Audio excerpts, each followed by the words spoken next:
So here are the common mistakes to avoid in your resume. And this, over the time that I've gone through different resume and all, I've seen these mistakes again and again. So that's the reason I'm pointing them out now, so that you would not make the same mistake while crafting out your resume. So the first one is typos and errors.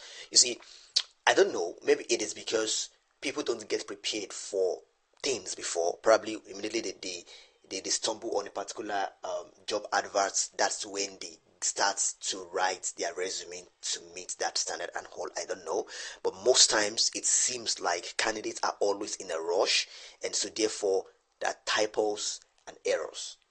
I want to assume that they are in a rush. Sometimes I don't even know. I mean, you're just going to see some grammatical expressions, and you just laugh and all. So please, typos and errors, ensure that you go over it again and again.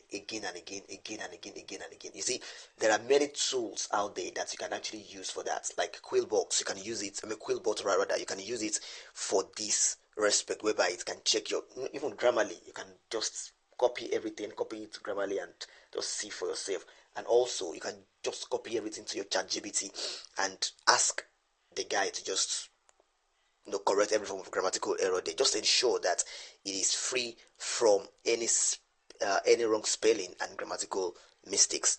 So the next one is unprofessional email. I think I've talked about that before.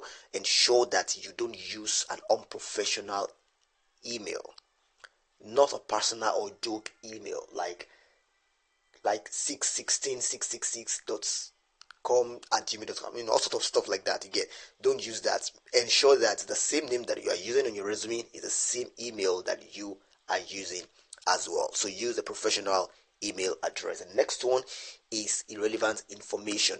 Now, I've seen some resume whereby they put their marital status, they put their address. I mean, of course, you should put your address on it. Of course, you put your address on it, but then if you're putting your address on it, do not put your full address on it. For instance, if you are staying at block 7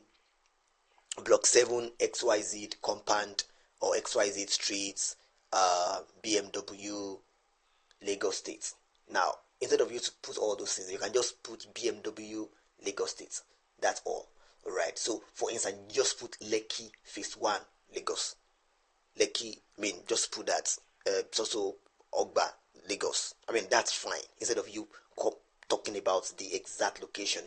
Number one, for security purpose, and number two, it is unprofessional. Alright, so avoid relevant information. There's nobody that wants to know about your date of birth as well, so there's no point. Don't put your date of birth on it. And also, do not put your pictures on your resume. If not, or else, if it is requested, then you can put the pictures on it. But then you don't put the pictures on it. Number one, it's in a way enhances discrimination. Yeah, discrimination. If you're checking, probably you're submitting your resume for the position of a secretary or something like that. And you're a female. The hiring manager can actually be biased about it, and they are biased in recruitment. I'm telling you the real fact. They are biased, so they can actually look at you and be like, oh, they are biased about some certain things because of your age. That's why you should not put your date of birth there, because of your face, the way you look and all. Someone like just look at them and be like, come on, this guy is looking weird. Oh, come on. And just puts the resume somewhere else, even without even reading it. Alright, so it is very important not to put any form of irrelevant information there. I know many people just want to put their pictures there. I don't know, it is just the new trend and all, but then just shy away from it. Do not do that. Alright. Generic resumes. Tailor your resume for each job application. Alright, don't use one size fits all approach. Don't use that. Ensure that you are tailoring your resume for each job application. Alright, yeah. Alright, tailoring your resume. How do you tailor your resume? I've spoke about it, that you should tailor your resume. Now, how do you tailor your resume? Now, analyze job description. Carefully read the job description to understand the employer's needs and highlight key skills and qualifications. See, of course, I don't really like to make use of AI in terms of resume writing, and I don't advise that as well. But then there are some certain things that I do tell my students to do. Now, you can copy the job description. The job description from that platform that you get it from, copy the job description and go to ChatGPT and tell ChatGPT to just, highlight the key skills and qualifications from that job description that you can add to your resume. Trust me, the guy is going to do a perfect work.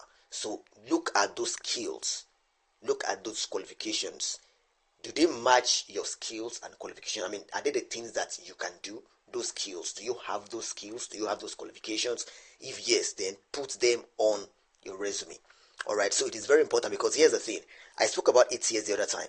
ATS will sieve the resume, right? And one of the things that it does is this: it looks for there is key skills and qualifications. All right, so the same skills. So it is very important. That's why you should analyze the job description. The same skills that the employer put on a job description, all right, is the same skill that has been put on the ATS machine as well. So that should be the same skill that you are also putting on your resume. So whatsoever the employer is needing, that's what you should give to them. All right, so that's that about the job description part. So match skills and experiences. All right, so you compare the job requirements with your own skills and experiences, emphasizing those that align closely. I think I've talked about that earlier before. So you use relevant keywords. So incorporate keywords from the job description into your resume to pass through applicant tracking systems and catch the recruiter's eye. So you make use of the relevant keywords. All right, so I'm going to see you later.